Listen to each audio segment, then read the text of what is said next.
The lecture hall buzzed with the usual pre-class chatter as species from across the Galactic Federation filed into their seats. Zephyrians with their crystalline skin caught the artificial sunlight streaming through the dome, while the fur-covered Chthons clustered together near the temperature controls. The massive Gorvani took up the back rows, their bulk requiring reinforced seating. Among them all, one figure stood out like a sore thumb.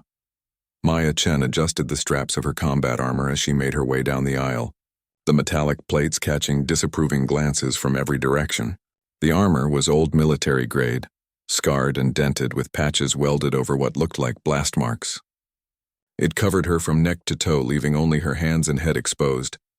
"Look at the paranoid human," whispered a Zephyrian to her companion, the sound carrying clearly through the crystalline being's resonant voice. "Does she think we're going to attack her in xenobiology class?" The Chthon's ears twitched in amusement. Typical human aggression. They can't even attend university without preparing for war. Maya kept her expression neutral as she found a seat in the middle section. She'd heard it all before, during her 3 months at the Andromeda Institute for Advanced Sciences. The comments, the stares, the way conversation stopped when she entered a room. Her armor made her a spectacle, but she wore it anyway. Professor Thane, an elderly Vorthak with skin like aged leather, entered the hall with his usual dramatic flourish. His forearms gestured expressively as he began setting up his holographic displays. "Today, class, we delve into the fascinating world of symbiotic relationships," Thane announced, his voice carrying easily through the amphitheater.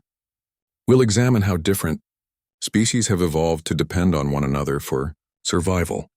As the professor launched into his lecture about the silk moths of Kepler 4482b and their relationship with the singing trees, Maya noticed the Zephyrian girl from earlier, turning to stare at her again. The being's name was Lyra, if Maya remembered correctly from previous introductions.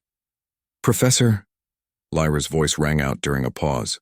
"Speaking of symbiosis, shouldn't we address the elephant in the room? Why does our human classmate feel the need to wear military armor to an academic institution? It seems rather hostile to the spirit of cooperation we're trying to foster here." The lecture hall fell silent. 200 pairs of eyes spanning dozens of species turned to focus on Maya. She felt heat rise in her cheeks but kept her posture straight. Professor Thane's 4 eyes blinked in sequence, a sign of discomfort among his people. "Miss Lyra, while I appreciate your concern for classroom atmosphere, what Miss Chen chooses to wear is her personal decision, provided it doesn't disrupt our learning environment." "But it does disrupt it," pressed a Chthon named Vel from the front row. "How can we focus on peaceful scientific cooperation when someone comes dressed for battle? It sends a message about human intentions in the Federation." Maya stood slowly, the armor's servos whining softly. The sound made several students flinch. When she spoke, her voice was calm and measured. "I wear this armor for protection," she said simply. "Not from any of you, but from things far worse than academic disagreement." "Protection from what?" Lyra challenged. "This is the most secure educational facility in the sector. The probability of danger here is approximately 0.001%. Maya's hand unconsciously moved to a particularly deep scar across the armor's chest plate. "Statistics don't account for the unexpected." A Gorvani named Thrak, whose species prided themselves on directness, rumbled from the back. "Human, your fear makes you look weak. In Gorvani culture, we face danger with courage, not by hiding behind metal shells. And in human culture," Maya replied, meeting his gaze steadily, "we learn from our mistakes." Professor Thane raised 2 of his hands for attention. "Perhaps we should return to our scheduled material." "The personal choices of—" "No," Maya interrupted, surprising everyone, including herself. "They want to know why I wear armor to class? Fine, but understand that some knowledge comes with a price." She moved to the center of the amphitheater where the holographic projectors created a small arena of light. Her fingers moved to the clasps of her chest plate. 3 years ago, I was part of a survey team on Helios 7, she began, her voice carrying to every corner of the hall. It was supposed to be a routine botanical expedition. The planet was classified as Class M, safe for all Federation species. We weren't expecting trouble. The chest plate came away with a soft hiss, revealing a form-fitting undersuit beneath. But what drew gasps from the audience were the scars visible through the translucent material. Deep parallel lines that looked like claw marks ran from her left shoulder to her right hip. "The classification was wrong," Maya continued, setting the armor piece aside. Helio 7 wasn't uninhabited. It was home to something the automated surveys missed. Something that had been sleeping deep underground until our landing thrusters woke it up. Her hands moved to the arm guards next. As they came away, more scars became visible. These ones looking like bite marks that had healed poorly. My team was the xenobiologists, just like all of you will be someday. We were there to catalog plant life, not to fight monsters. When the Devourers came up from their tunnels, we were completely unprepared. The room was dead silent now. Even Professor Thane listening with rapt attention. They were hunters, Maya said, removing her leg armor to reveal more scar tissue. Pack hunters with acid saliva and claws that could cut through our environment suits like paper. They moved faster than anything that size had a right to, and they were hungry. She stood now in just her undersuit, the extent of her injuries visible to everyone. Her body was a map of violence, each scar telling its own story of survival. Out of 12 team members, I was the only one who made it to the emergency shelter. But the Devourers didn't give up. They spent 3 days trying to break through the reinforced walls while I waited for rescue. 3 days listening to them scratch and claw and acid burn their way closer to me. Maya began putting her armor back on, piece by piece. When the rescue team finally arrived, they found me barricaded inside a supply closet, surrounded by makeshift weapons and wearing every piece of protective gear I could find. The Devourers had gotten within inches of breaking through. The final piece, her chest plate, clicked into place with finality. So yes, I wear armor to class. I wear it to meals, to study groups, to social events. I wear it because I learned that the universe doesn't care about your plans or your safety ratings. I wear it because being prepared is the difference between coming home and becoming a cautionary tale. Maya returned to her seat, leaving the entire lecture hall in stunned silence. Professor Thane cleared his throat, but the sound seemed oddly hollow in the silence that followed Maya's revelation. The holographic displays flickered back to life, showing the silk moths of Kepler 442b, but no one was paying attention to the academic material anymore. Lyra's crystalline features had shifted to a deeper blue, a sign of distress among her people. I had no idea, she whispered, though her voice carried through the acoustically perfect hall. The reports about Helios 7 mentioned equipment failure, not hostile life forms. That's because the Federation doesn't like admitting when their surveys are wrong, Maya replied without looking back. Bad for morale. Bad for recruitment. Easier to blame technical difficulties than to admit that sometimes we walk into situations we're not prepared for. A Keithan near the middle rows raised a tentative paw. But surely that was an isolated incident. The Federation has protocols. The Federation has protocols for known threats, Maya interrupted. What happens when you encounter something that's never been cataloged? Something that doesn't follow the rules your xenobiologists wrote in their textbooks? From the back, Throck's gravelly voice rumbled. The human makes a point. Even Gorvani warriors know that overconfidence kills faster than any predator. Maya turned slightly to acknowledge the massive being. Among all the species present, the Gorvani at least understood the concept of preparing for battle, even if they thought her approach was cowardly. Professor Thane tried to regain control of his classroom. While Miss Chen's experience is certainly educational, we should return to our scheduled curriculum. The symbiotic relationships we're studying today. Actually, interrupted another voice, this one belonging to a Vorthak student named Kess, I think we should hear more. If we're going to be working in potentially dangerous environments, shouldn't we understand what we might face? Several other students murmured agreement. The sterile academic environment of the Institute had insulated most of them from the harsh realities of frontier exploration. Maya shifted in her seat, the armor plates making soft scraping sounds. You really want to know what it's like out there? Fine. But don't expect pleasant bedtime stories. She stood again, moving to the central area where the holographic projectors cast their light. With a gesture, she activated her personal datapad, linking it to the room's display system. This is what a devourer looks like, she said as a three-dimensional image materialized above them. The collective gasp from the students was audible. The creature was roughly humanoid in shape but stretched and twisted into something nightmarish. Its elongated limbs ended in curved claws the length of forearms, while its eyeless head housed a mouth full of needle-sharp teeth. Worst of all were the acid glands visible along its throat, glowing a sickly green. They hunt in packs of 6 to 12, Maya continued, manipulating the hologram to show the creature's anatomical details. Their saliva contains a cocktail of digestive enzymes that begin breaking down organic matter on contact. The claws are made of a carbon-titanium composite that nature somehow evolved to be harder than most ship hulls. A Zephyrian in the front row turned an alarming shade of pale crystal. How fast are they? Fast enough that running is pointless, Maya replied matter-of-factly. They can cover 100 meters in about 6 seconds, even over rough terrain. Their leg structure is optimized for pursuit hunting.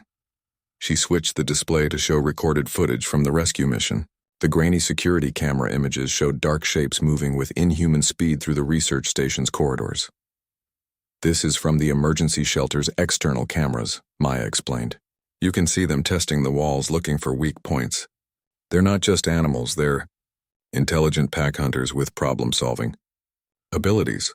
The footage showed one of the creatures using its claws to pry at the shelter's door seals while another appeared to be examining the ventilation system. They worked in shifts, Maya continued. When one got tired, another would take over. They were methodical, patient, and they never stopped trying to get to me. Professor Thane had abandoned any pretense of conducting his planned lecture. Like the students, he was transfixed by the display. "What did you do?"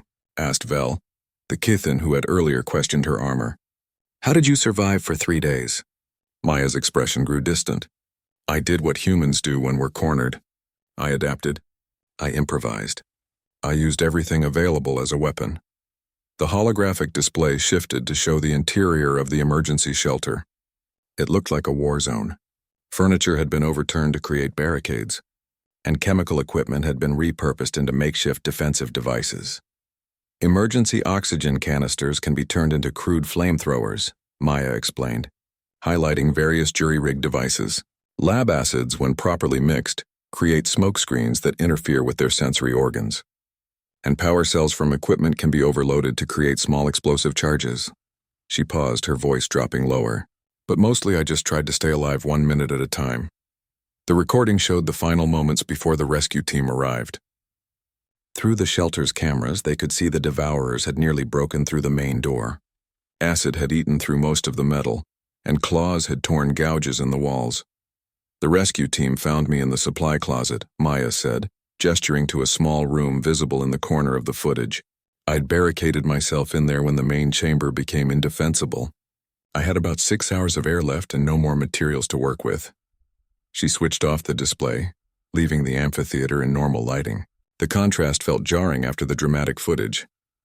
"So that's why I wear armor," she concluded, "because I learned that the universe is full of things that want to kill you, and being prepared is better than being sorry." Lyra's voice was much quieter now. "Maya, I owe you an apology. I had no right to question your choices without understanding what led to them." Several other students voiced similar sentiments, their earlier mockery replaced by a sobering respect. "The question is," rumbled Throck from the back, "what do we do with this knowledge? Do we hide behind armor like the human? Or do we find another way?" Maya turned to face the massive Gorvani. "You do whatever keeps you alive. There's no shame in protection, just like there's no shame in courage. But there is shame in willful ignorance." Professor Thane finally found his voice. "Perhaps," he said slowly, "we should modify today's curriculum. Instead of studying symbiotic relationships in safe, cataloged species, let's examine how life adapts to survive in hostile environments." The class murmured agreement, their academic interest now tempered with a healthy respect for the dangers that awaited them in the wider galaxy. "But first," Maya added, settling back into her seat, "someone should update the Federation's survey protocols, because the next expedition team might not be as lucky as I was." 3 days after Maya's revelation in Professor Thane's class, the atmosphere at the Andromeda Institute had shifted dramatically. Students who had once whispered and pointed now approached her with genuine curiosity and respect. But with that attention came an unexpected consequence. Maya sat in the Institute's vast library, working on her advanced planetary ecosystem analysis assignment, when a shadow fell across her datapad. She looked up to see Director Vash, the Institute's Canthari administrator, standing beside her table with an expression that could only be described as troubled. "Miss Chen," Director Vash said, her voice carrying the distinctive harmonic overtones of her species. "I need to speak with you privately." Maya closed her datapad and followed the director to a small conference room adjacent to the library. The space was designed for intimate discussions with soft lighting and sound dampeners that ensured privacy. "I've received several communications from Federation Central Command regarding your presentation in Professor Thane's class," Director Vash began, her long fingers drumming nervously on the polished table. "It seems your account of the Helios 7 incident has raised some concerns." Maya's expression didn't change, but her posture straightened slightly. "What kind of concerns?" "The official report filed 3 years ago classified the mission as a technical failure," Vash explained. "Equipment malfunction, environmental hazards, that sort of thing. Your version of events paints a very different picture." "My version is what actually happened," Maya replied flatly. "Would you prefer I lie to my classmates about the dangers they might face?" Director Vash's gill slits fluttered, a sign of distress among the Canthari. "The Federation is concerned about potential panic among the student body. Interspecies cooperation is built on trust and shared purpose. Stories about unknown predators and survey failures could undermine that foundation." Maya leaned forward, her armor plates shifting with a soft metallic whisper. "So they want me to keep quiet about the truth?" "They want you to be discreet," Vash said carefully.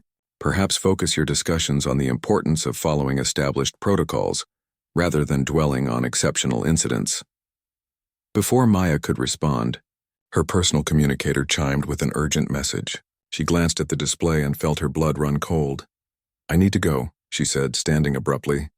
"Miss Chen, we haven't finished our discussion." "Emergency notification from the Survey Corps," Maya interrupted, showing the director her communicator. "There's been an incident on Kepler 438c.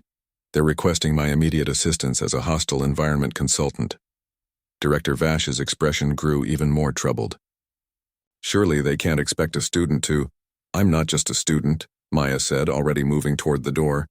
"I'm the only survivor of a devourer attack, which makes me the closest thing the Federation has to an expert on hostile xenofauna encounters." 4 hours later, Maya stood in the briefing room aboard the Federation vessel Harmony's Edge, surrounded by a mixed crew of humans, Vorthax and Zephyrians. The ship was en route to Kepler 438c at maximum warp, but even so, they were still 18 hours away from the crisis.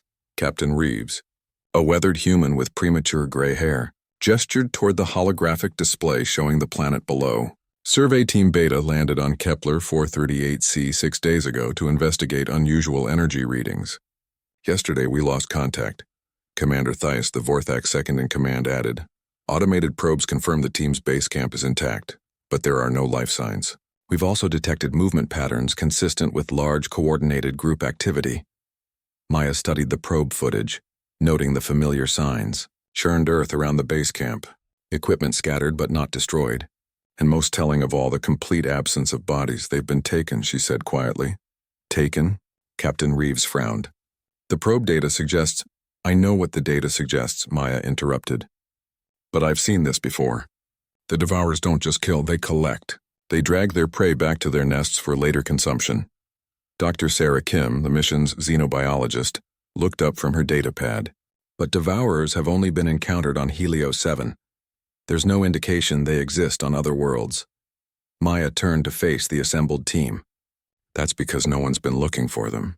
The Federation classified Helios 7 as an equipment failure, remember? How many other failed missions might actually have been devourer attacks?"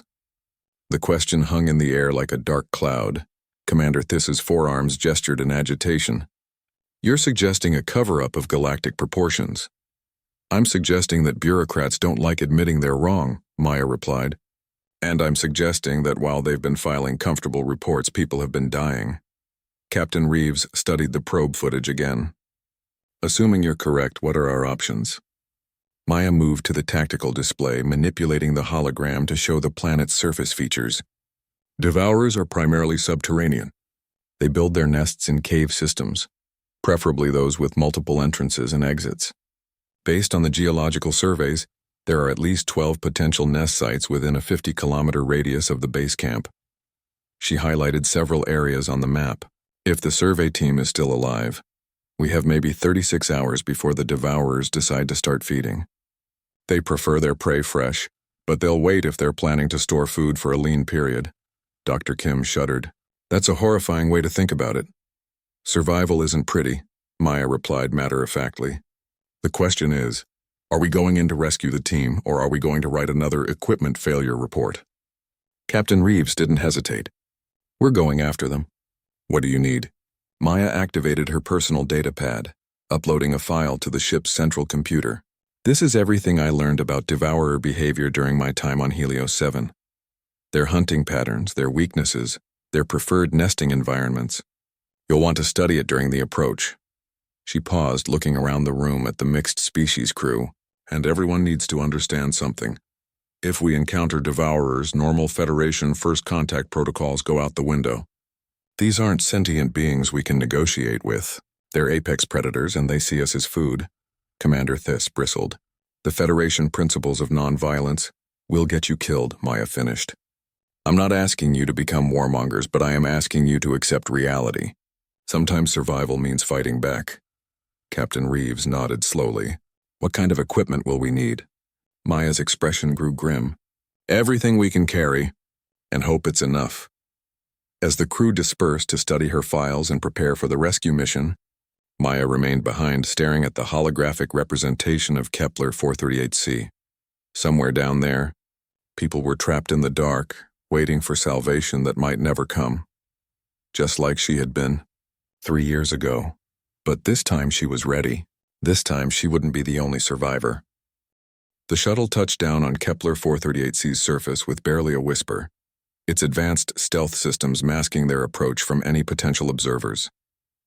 Maya was first out of the craft, her armor's sensors already scanning for threats as the rest of the rescue team assembled behind her. The base camp looked exactly like she'd expected, too clean, too undisturbed. Equipment was scattered around the perimeter, but not randomly. The pattern suggested careful searching rather than frantic evacuation.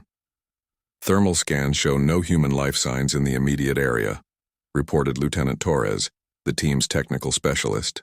But there are definitely heat signatures moving in the underground cave systems about 2 kilometers northeast. Captain Reeves knelt beside what appeared to be an abandoned data pad, its screen still glowing. Last entry was recorded 37 hours ago. Dr. Martinez was documenting some kind of seismic activity. Maya studied the ground around the camp's perimeter, noting the subtle disturbances in the soil that others might miss. They came up from below, she said, pointing to barely visible holes in the earth. Probably during the night cycle when the team was sleeping. Standard devourer hunting behavior. They prefer targets who can't fight back effectively. Dr. Kim activated her tricorder, scanning for biological traces. I'm reading multiple human genetic signatures leading away from the camp. The trail heads directly toward the cave systems you identified. How many survivors? Maya asked. Hard to say precisely, but at least 4 distinct DNA patterns. Possibly as many as 6. Maya felt a grim satisfaction. The Helios 7 pattern was holding. The devourers had taken the team alive. That meant there was still hope, but not much time. Listen carefully, she addressed the assembled team. Once we enter those caves, everything changes. Devourers have perfect dark vision and enhanced hearing. They know their territory better than we ever will. Our only advantages are technology, tactics, and the fact that they won't expect us to follow them underground. Commander Thiess adjusted his equipment harness nervously. What if we encounter them in the tunnels? The space will be too confined for conventional tactics. Then we don't use conventional tactics, Maya replied, pulling a small device from her armor. Sonic disruptors. Devourers use echolocation to navigate in absolute darkness, overload their sensory organs, and they become disoriented. She distributed similar devices to each team member. These will buy you maybe 10 seconds of confusion. Use them wisely. Lieutenant Torres hefted his plasma rifle uncertainly. And if the sonic disruptors don't work? Maya's expression was grim. Then you remember that wounded devourers are twice as dangerous as healthy ones. Don't hesitate, don't try to wound them, and don't assume they're dead until you've confirmed it. The team moved out in formation, with Maya taking point and Captain Reeves covering their rear. The cave entrance was a natural limestone formation, worn smooth by centuries of underground water flow. As they approached, Maya's armor sensors detected the unmistakable chemical signature of devourer pheromones. Fresh scent trail. She whispered into her comm unit. No more than 12 hours old. Dr. Kim checked her readings. I'm also detecting human stress hormones. They're definitely alive down there. The cave mouth yawned before them like a hungry beast, its depths disappearing into absolute darkness. Maya activated her armor's illumination system, casting harsh white light into the tunnel beyond. Stay close. Watch your corners and remember, if something moves and it's not human, it's probably trying to kill you, she advised as they entered the underground maze. The tunnels were larger than Maya had expected, carved from solid rock by geological processes that must have taken millennia. The walls showed signs of devourer modification, claw marks where they'd widened passages, and strange organic growths that might have been territorial markers. 20 minutes into their descent, they found the first evidence of the missing team. Equipment bag, Captain Reeves observed, pointing to a discarded backpack cut on a rock outcropping. Definitely Federation issue. Maya examined the bag carefully. Torn, not cut. They were moving fast when they dropped this. She paused, noting fresh scratches in the rock nearby. And they weren't alone. A sound echoed from deeper in the tunnel system, a low, guttural clicking that made everyone freeze. Devourer vocalizations, Maya whispered. They're communicating with each other. Dr. Kim's tricorder was beeping softly. I'm reading at least 8 distinct biosignatures ahead. Large ones. The pack that took the survey team, Maya concluded. They're probably in the main nesting chamber. Commander Thiss's forearms gestured anxiously. How do we approach them without triggering an attack? Maya considered their options. The tunnel ahead branched into 3 separate passages, each leading deeper into the mountain. We don't. Devourers or pack hunters, they'll have sentries posted. The moment we get close, they'll know we're here. So what's the plan? Captain Reeves asked. Maya's smile was cold and determined. We make them come to us. She began unpacking equipment from her personal kit, chemical charges, timer devices, and what looked like miniature transmitters. Devourers are territorial. If they think their nest is under attack, they'll respond aggressively. You want to start a fight? Lieutenant Torres looked incredulous. I want to control the fight, Maya corrected. Better to face them in terrain of our choosing than to stumble into their nest blind. She planted the first charge at the junction of the 3 tunnels, setting it to detonate in 15 minutes. This will cause a cave-in that blocks their main escape route. They'll have to come through the side passages if they want to reach us. The team worked quickly, setting up what Maya called a killing field in a wider section of the main tunnel. Barricades made from loose rocks provided cover, while carefully placed charges would funnel any attacking devourers into predetermined lanes of fire. Positions, Maya ordered as her timer reached the 10-minute mark. Remember short, controlled bursts. Conserve ammunition. And whatever happens, don't let them get close enough to use their claws. The detonation, when it came, shook the entire tunnel system. Dust and debris rained down from the ceiling, and somewhere in the darkness ahead, an inhuman shriek of rage echoed through the caves. Here they come, Maya muttered, raising her rifle. The first devourer appeared at the edge of their light field like a nightmare made flesh. Its elongated form moved with liquid grace, claws scoring sparks from the rock walls as it tested their defenses. Wait for it, Maya commanded as more shapes materialized behind the first. Let them commit to the charge.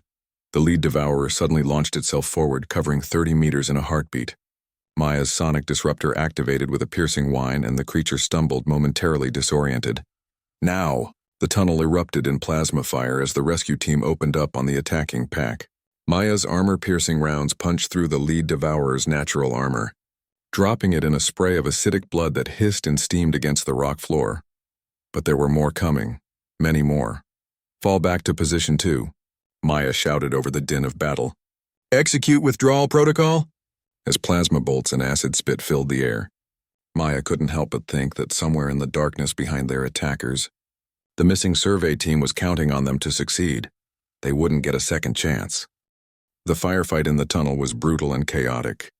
Plasma bolts illuminated the cave walls in stark flashes, while acid projectiles from the devourers ate through rock and equipment alike. Maya's carefully planned ambush had worked initially, but the creatures adapted faster than she'd anticipated. They're flanking us through the side passage, Lieutenant Torres shouted, his rifle tracking movement in the peripheral tunnels. I count at least 3 coming around our left side. Maya spun, her armor's targeting system highlighting the approaching threats. These devourers moved differently than the frontal assault group, more cautiously, using cover and coordinated movements that spoke of genuine tactical intelligence. Thais Kim, fall back to the narrow section, she commanded while laying down suppressing fire. Reeves Torres covering fire on my mark. The team executed a fighting withdrawal through the tunnel system, using Maya's pre-positioned charges to collapse sections behind them and limit the devourers' pursuit routes. But for every tunnel they blocked, the creatures seemed to find another way around. These aren't mindless predators, Dr. Kim gasped as they reached their secondary position. They're using pack tactics I've never seen before. Maya reloaded her rifle with practiced efficiency. I tried to tell the Federation that 3 years ago. Devourers aren't just another hostile species, they're specialized hunters who've evolved to take down intelligent prey. A new sound echoed. Through the caves, a rhythmic clicking that seemed to come from everywhere at once. What's that noise? Commander Thys asked nervously. Maya's blood ran cold. They're calling for reinforcements. This isn't just one pack, it's the entire colony. Captain Reeves checked his ammunition counter. How many are we talking about? If it's anything like Helios 7, maybe 30 or 40 adults. Plus juveniles. Maya's tactical display showed heat signatures moving through the tunnel network around them. We need to reach the prisoners before this turns into a siege.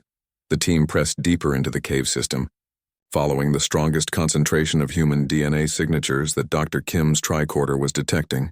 The tunnels here were different. Wider, with organic growths covering the walls and a sickly sweet smell that made breathing difficult. Nest territory, Maya identified grimly. We're close. They rounded a bend in the tunnel and suddenly emerged into a vast underground chamber. The space was enormous, easily 100 meters across and 50 meters high.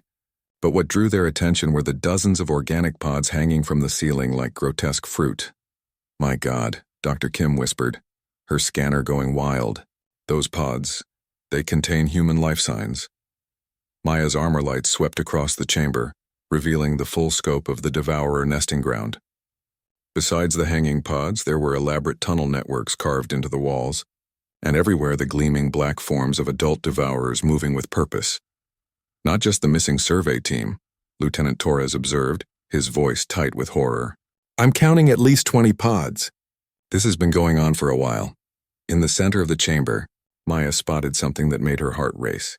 6 pods that were noticeably fresher than the others, their organic surfaces still pulsing with active circulation systems. There, she pointed, those are our people. But reaching them would mean crossing 50 meters of open ground under the watchful eyes of an entire devourer colony.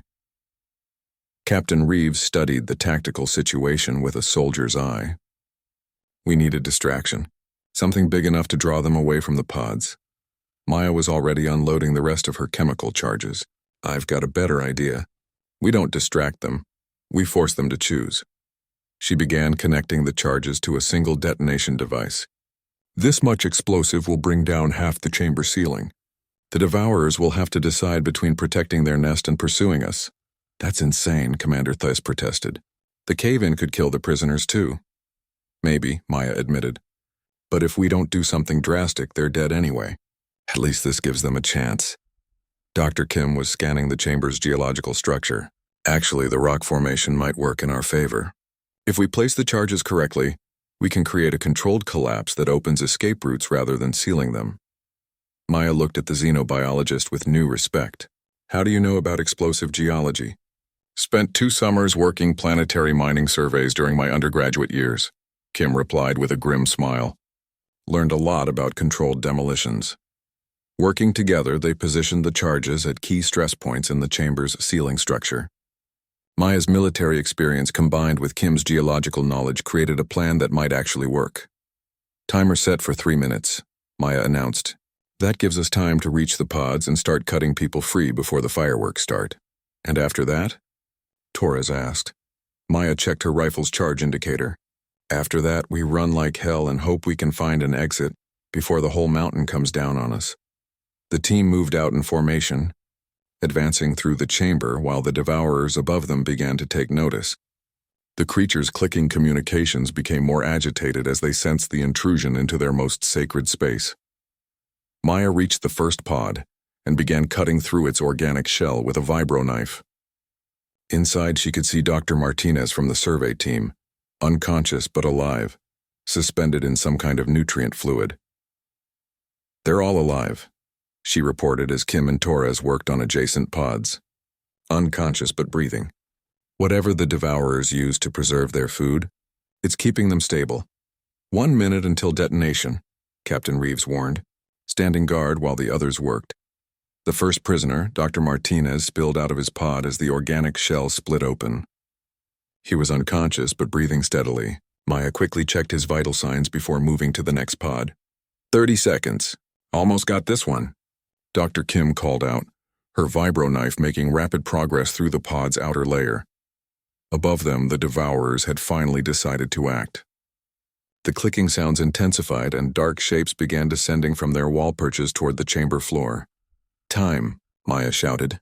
The explosion, when it came, was everything they'd hoped for and more. The carefully placed charges brought down sections of the ceiling in a controlled avalanche, creating both chaos and opportunity. Emergency lighting from their equipment cast wild shadows as chunks of rock crashed down around them. The devourers' organized response dissolved into panic as they scrambled to protect their nest from the falling debris. Several of the hanging pods were crushed, but Maya's team had managed to free 5 of the 6 prisoners from the fresh pods. "There's your distraction," Maya called over the noise of settling rock. "Move out!" Carrying the unconscious prisoners, the rescue team fought their way through the chaos toward a tunnel entrance that had been revealed by the controlled cave-in. Behind them, the devourers were regrouping, but the destruction of their nest had clearly thrown them off their game. As they reached the tunnel, Maya turned back for one last look at the chamber. In the settling dust and debris, she could see the dark forms of devourers moving among the ruins of their nest, their clicking communications now filled with what could only be described as rage. "Next time," she muttered under her breath, "maybe the Federation will listen when someone tries to warn them."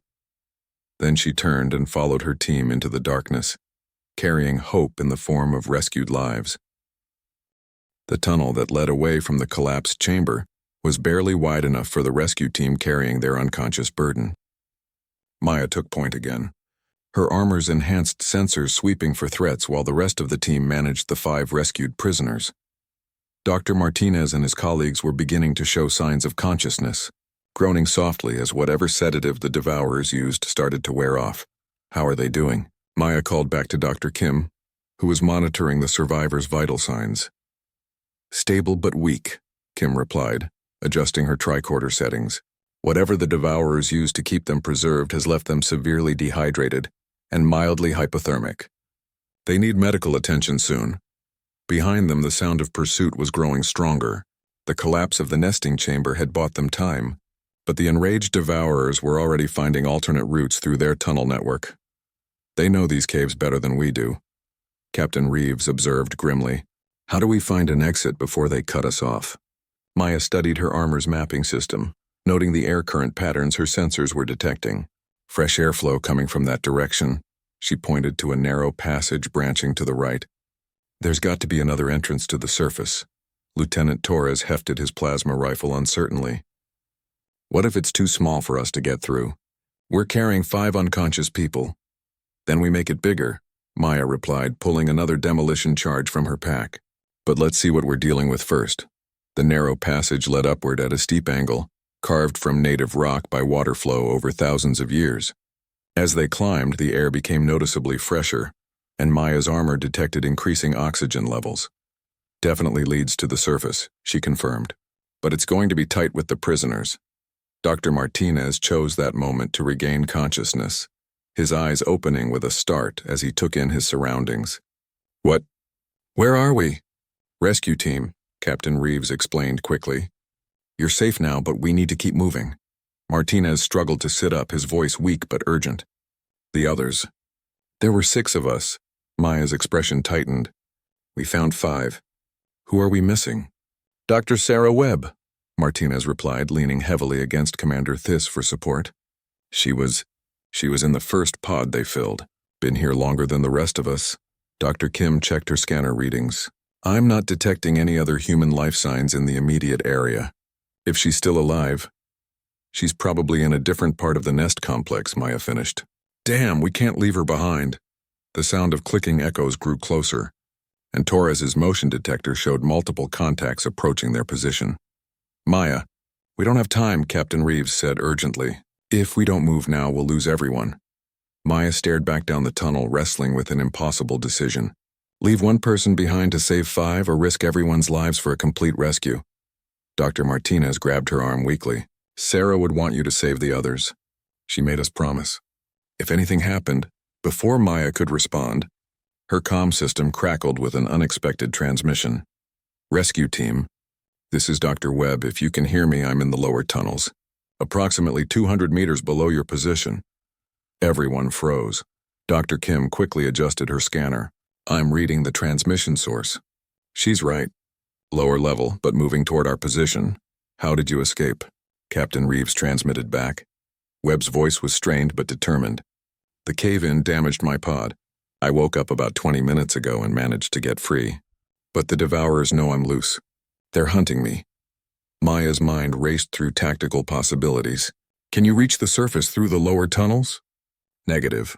The only way out down here leads back to the main nest area. I need to get to your level, but there are at least 6 Devourers between me and the access tunnel.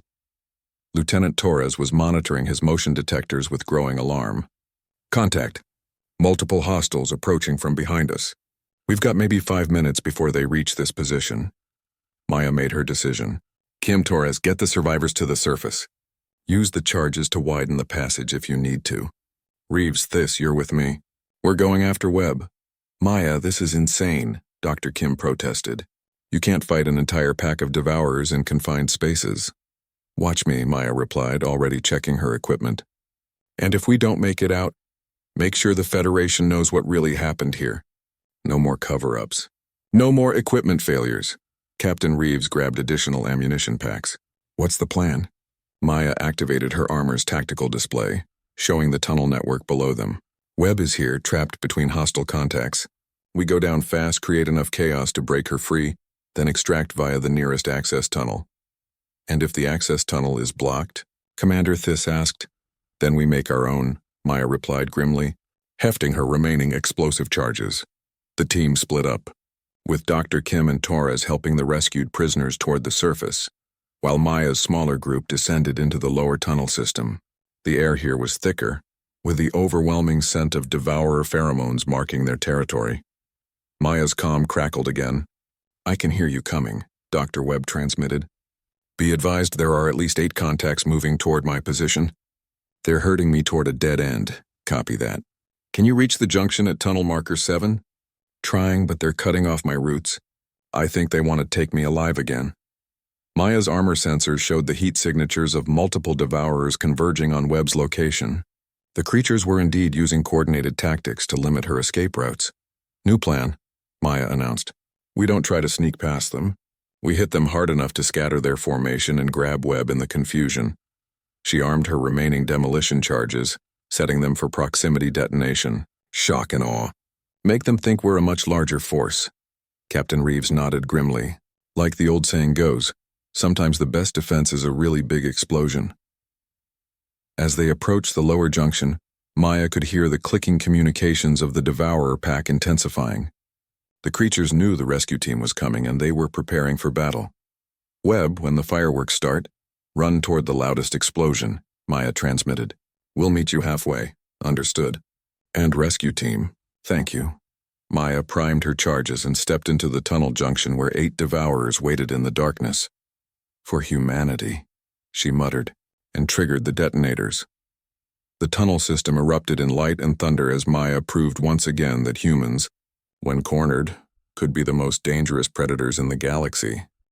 The explosions in the lower tunnels created exactly the chaos Maya had hoped for. The Devourer pack, caught in the confined space with multiple demolition charges, scattered in panic as their tactical formation dissolved into survival instinct. Through the smoke and debris, Maya spotted Dr. Webb stumbling toward them, her Federation uniform torn but her spirit unbroken. This way, Captain Reeves shouted, providing covering fire as the team converged on Webb's position. Maya reached the xenobiologist first, grabbing her arm to steady her. Can you run? After 3 days in that pod, I can barely walk, Webb gasped. but I'll keep up. Commander Thiss slung his rifle and moved to support Webb's other side. The way we came is blocked by debris from the charges. Alternative route?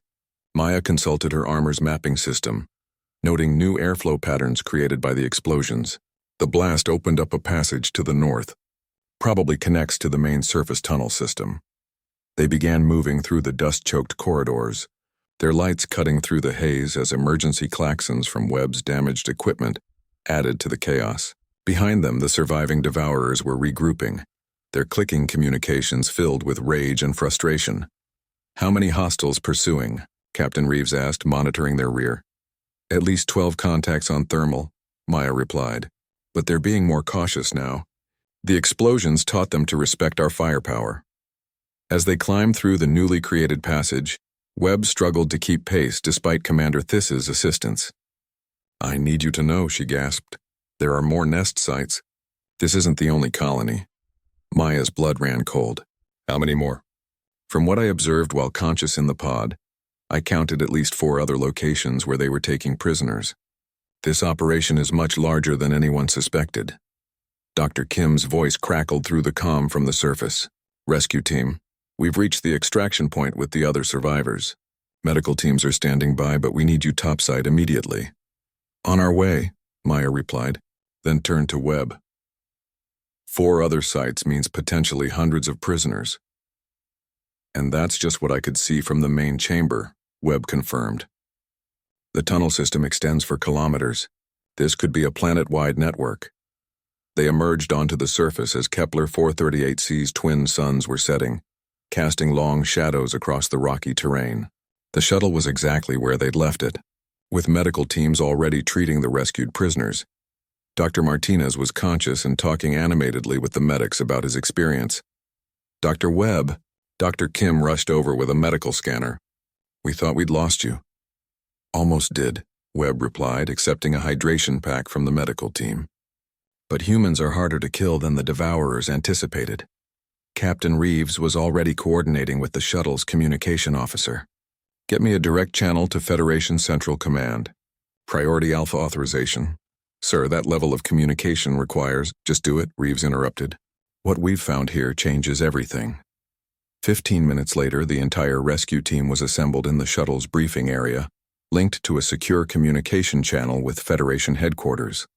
On the main screen, Admiral Chen, Maya recognized her as another human officer, listened with growing alarm as they reported their findings. "Let me understand this correctly," Admiral Chen said slowly. "You're telling me that the Devourer species has established multiple colony sites and has been systematically hunting Federation personnel for years?" "That's exactly what we're telling you," Maya replied firmly. "And the only reason we don't know about it is because the Federation has been classifying genuine attacks as equipment failures and technical difficulties." Director Vash appeared on a secondary screen, her expression troubled. "The implications for interspecies relations alone—" "Forget politics," Maya interrupted. "There are hundreds of people trapped in those nests right now. Every day we delay means more deaths." Admiral Chen studied the tactical data they'd uploaded. "What do you recommend?" Maya stepped forward, her armor still bearing scars from the recent battle. "Full military response. Not a police action or a rescue mission. A systematic campaign to eliminate the Devourer threat permanently." "Miss Chen," Director Vash interjected, "surely there must be alternatives to genocide?" "This isn't genocide," Maya replied coldly. "Genocide is what the Devourers have been doing to us. This is pest control." Dr. Webb, now cleaned up and treated by the medical team, spoke up from her seat. "The human is correct. I observed their behavior for days. They're not sentient beings trying to survive, they're predators who've specifically adapted to hunt intelligent species. They see us as livestock." Commander Thiss added his voice to the discussion. "The tactical intelligence they displayed suggests evolutionary specialization for hunting organized prey. This is not a species we can coexist with." Admiral Chen was quiet for a long moment, studying the faces of the people who had just risked their lives to expose the truth. "Very well. I'm authorizing a full investigation of all technical failure incidents from the past 5 years. If the pattern holds, we'll know the true scope of this threat within days." "And then?" Captain Reeves asked. "Then we do what humans do best, Admiral Chen replied grimly. We adapt, we overcome, and we protect our own. The communication ended, leaving the rescue team in the shuttle's quiet briefing room. Through the viewports, they could see the rocky surface of Kepler 438c, now knowing it harbored one of the greatest threats the Federation had ever faced. Maya removed her helmet for the first time since the mission began, running her fingers through sweat-dampened hair. You know what this means, don't you? Dr. Kim looked up from her notes. That we're going to war with an entire species? No, Maya replied, moving to stare out at the alien landscape. It means that all those times they mocked me for wearing armor to class, I wasn't being paranoid enough. Dr. Webb joined her at the viewport. What happens now? Maya began checking her armor systems, already thinking about the battles to come. Now we go back to the institute, we graduate, and we make sure the next generation of xenobiologists knows the truth about what's waiting out there. She paused, watching the last light fade from Kepler 438c's sky, and we make sure they're ready for it. 6 months later, Maya stood in the same lecture hall where she'd first revealed her scars to her classmates. But now she wasn't alone at the front of the room. Dr. Webb stood beside her, along with Captain Reeves and the other members of the rescue team. Behind them, a holographic display showed tactical data from dozens of recovered Devourer nest sites across Federation space. The universe is not safe, Maya told the assembled students, her voice carrying easily through the acoustically perfect hall. It is not peaceful and it does not care about your good intentions. But that doesn't mean we have to be victims, she gestured to her companions. We are proof that preparation, courage, and the willingness to do what's necessary can overcome any threat. The question is, are you ready to be part of the solution? In the audience, Lyra raised her crystalline hand. What about those who can't fight? Not all species are suited for combat. Then you contribute in other ways, Dr. Webb answered. Intelligence, logistics, medical support, technology development? The war against the Devourers was won not just by soldiers, but by every person who refused to accept that we were helpless prey. Vel, the Kithan who had once questioned Maya's armor, stood up. I want to join the new Defense Corps. What do I need to do? Maya smiled, the expression transforming her scarred features. First, you learn everything you can about the threats we face. Then you decide how you can best contribute to our collective survival. And finally, you remember that the universe may be dangerous, but humans and our allies are dangerous too. As the students filed out of the lecture hall, many stopping to sign up for the newly established Defense Corps training programs, Maya remained behind with her companions. Think they're ready for what's coming? Captain Reeves asked. Maya adjusted the straps of her armor, the same scarred plates she'd worn to class all those months ago. They will be, because that's what humans do. We adapt, we survive, and we protect those who can't protect themselves. She looked around the empty lecture hall one last time. Besides, they've got something the Devourers never counted on. What's that? Dr. Webb asked. Maya's smile was fierce and proud. They've got us to teach them. As they walked out of the hall together, their footsteps echoing in the empty space, the scars on Maya's armor caught the light. Not marks of victimhood, but badges of survival.